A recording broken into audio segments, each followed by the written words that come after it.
Good evening. How are you? I congratulate you for getting through so many speakers in one evening. It's amazing. Part of me wonders, is this what speed dating is like? Anyway, we're nearly there. I believe I'm the last speaker. So, my topic is serious, though. I have a belief that that there is a crisis in mental health among young people. And I believe that the recent evidence, unfortunately, is that this crisis is deepening. There is very large-scale research. I'm used to research with 5 people or 30 people. There's very large-scale research being conducted in the United States with 506,000 young people between the ages of 13 and 18. From 2010 to 2015. The numbers of young people expressing a sense of joylessness and uselessness has risen by 31% in that short period of time. These are classic symptoms of depression. The numbers of suicide attempts from 2010 to 2015 has risen among young people by 23%. The number of actual suicides has increased from 2010 to 2015, such a short period of time, by 31%. This is a demographic change among an entire population of young people in such a short period of time. We're fortunate because we actually understand a lot of why this change has taken place. It's not because of academic pressure. There was academic pressure before 2010. It's not because of unemployment or addiction or poverty. Those issues were just as much around before 2010. What has changed in this short period of time? And one of the things that has dramatically changed is phone ownership. We can correlate very precisely the mental health of young people and the number of hours that they spend online every day. If a person, I'm going to just keep with young people because that's the research I know. If a young person has 2 hours online per day, then the increase in likelihood of them presenting with a suicide risk factor. A suicide risk factor is have depression, or have a suicidal thought, or making a suicidal plan, or making a suicidal attempt. The risk with 2 hours online is a 33% increase in a suicide risk factor. If there's 5 hours online, then the risk to the young person of having a suicide factor is 71%.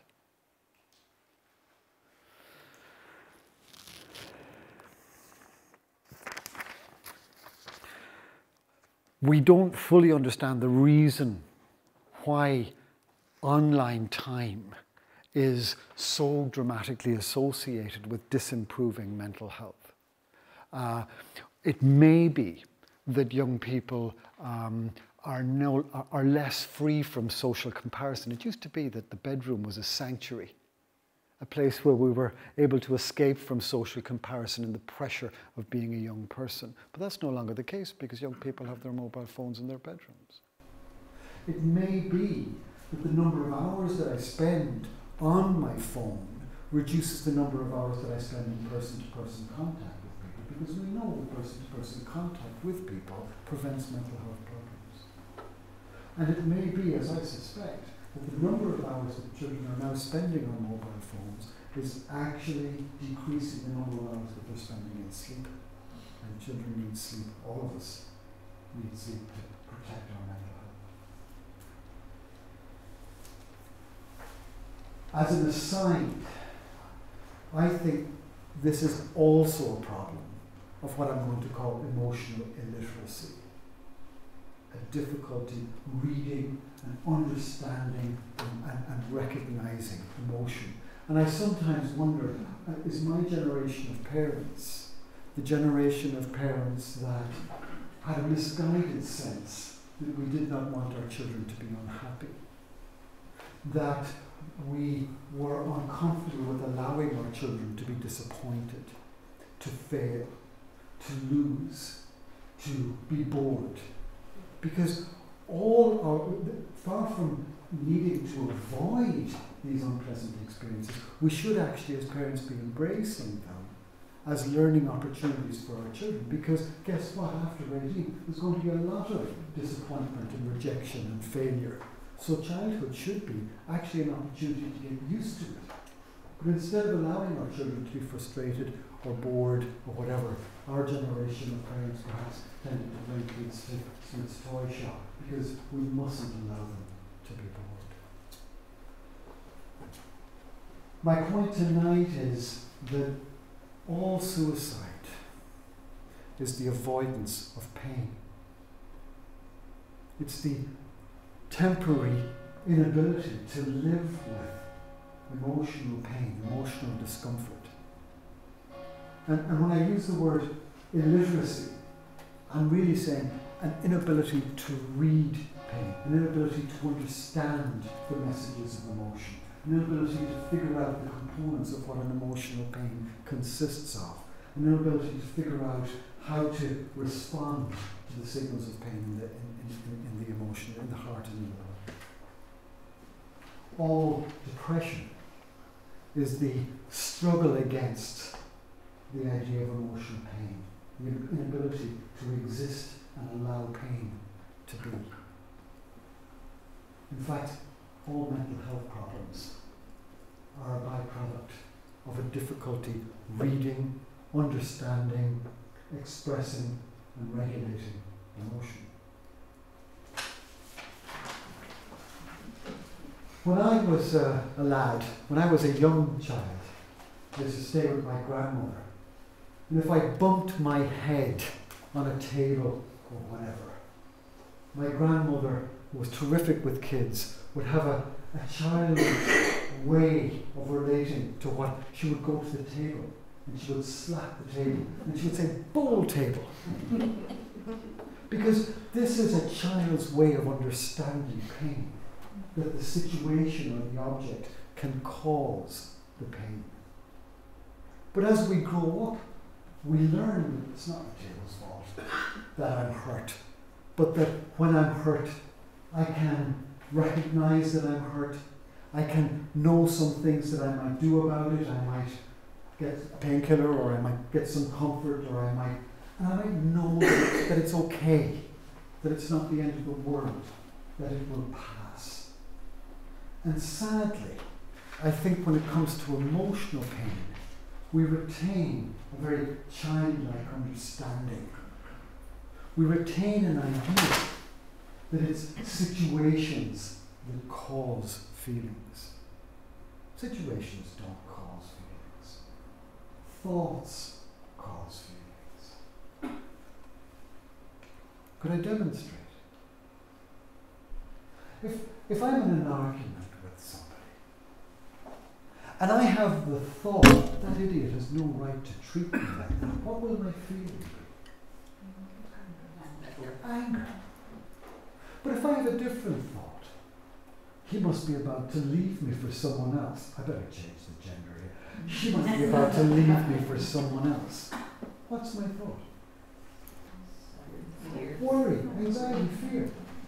If I think I don't deserve to be treated this poorly, now what's my feeling? Injustice, I'm hurt. If I think I must have done something to upset her, what's my feeling? Now I feel guilty. If I think, aha, now I have a chance to break up with her, then my feeling is relief and satisfaction and happiness. And if I think I wish she had been more considerate, because we usually consider each other's feelings, then my feeling might be regret. So the way, it's not the conflict with her that's causing my feeling. Actually, the way I think about the conflict is causing my feeling. And if I can change the way I think, I can also change the way I feel. Daniel Goleman introduced the idea of emotional intelligence. He said it was the ability to identify, understand, and control emotions. But I don't like, you may notice I suddenly changed the title of the talk, because I don't like the idea of intelligence, emotional intelligence, because if we think of intelligence as something that it's part of our genetic inheritance, and therefore there's nothing we can do about it. There's loads that we can do to teach emotional literacy to children. If we can have a literacy drive and teach children to understand letters and words and sentences and books, surely we can have an emotional literacy drive and teach children to understand how to recognize emotions. That if I have a feeling of pleasure or displeasure, if I have a feeling of high energy or low energy, but that's emotion. Surely we can teach children to understand that emotions don't just consist of feelings, but that they consist of thoughts and feelings and physical sensations and ways of responding or ways of behaving. That we can teach children the vocabulary of emotions, that this is called frustration, this is called sadness. It comes, it stays a while, and it passes. We can teach children that it's okay to feel these feelings, and that it's okay, always okay, to express how we feel. That we can teach children how to regulate emotions and how to use emotions to achieve the outcomes that we want to achieve. But emotional illiteracy is so commonplace that we almost don't see it for what it is. Somebody teases me, she's a bitch. I don't get picked for the football team, I'm no good, it's not worth trying, life is too hard. I get rejected, that's because there's something wrong with me and I'm unlovable. And we call this AC thinking. We go straight from the situation to the consequence, not realizing that all of this is mediated by a thing called emotion.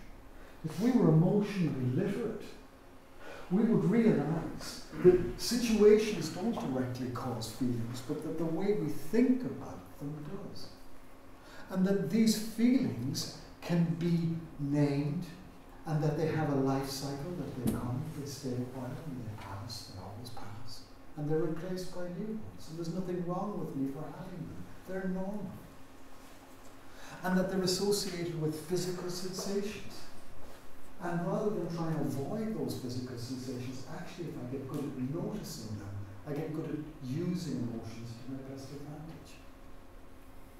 And that there's no need, perhaps, to avoid these feelings or these sensations or these thoughts, but actually acknowledging that they're there, or approaching them, or expressing with words, using my words or my communication to express to people how I feel, is usually a much more productive, adaptive, successful, effective way of being in the world. So an emotionally literate group of young people would be able to understand the wiring diagram for their emotions, and so be able to diffuse those emotions and prevent themselves from an emotional explosion or an emotional hijack. An emotionally literate population of young people would realize that 80% of our mental activity is regretting what has happened or worrying about what might happen. And neither of those things are real. They're part of fantasy life. What's real is what's right here and right now. Let's skip this one. Empathy and emotional literacy can be taught. There's an experiment done with a group of students where they divided the students into 3 groups. The first group looked at a picture and they were asked to write an account of the person in that picture. The second group were asked to look at the same picture and write an account without using any stereotypes. And the third group, randomly assigned, the students were asked to look at the picture and empathize. Take the perspective of the person in the picture and imagine what life is like for that person. The students who were in the third group who were asked to take the perspective of the child in the picture had far more positive comments about that child than the other two groups. But when the essays were written, the group was then asked to make a donation to a support service involved with those children. And the students who had written the account in which they had been asked to take the perspective of the child gave far higher levels of donation than the other two groups. A world in which children are taught the skill of empathy is a much better world to live in. Children who are emotionally intelligent are able to use conflict effectively. They're able to understand their triggers. They're able to manage emotional flooding. They're practicing the skill of actively listening even when I don't agree with the other person. They're empathizing and they're asserting themselves non-blameful. In a very large conference of HR chiefs of the largest companies in the United States, were given the task of deciding the most important criteria that they look for in employees that they're trying to recruit into the companies.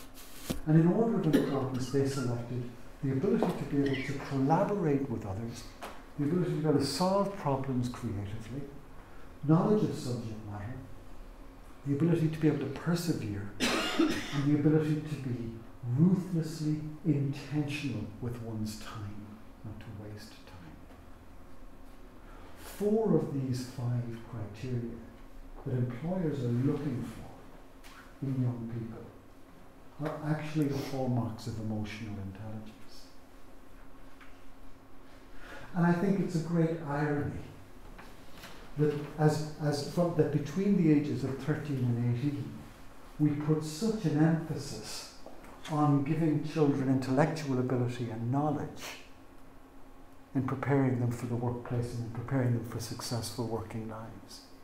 Whereas in fact employers are looking for not intellectual ability, but emotional ability.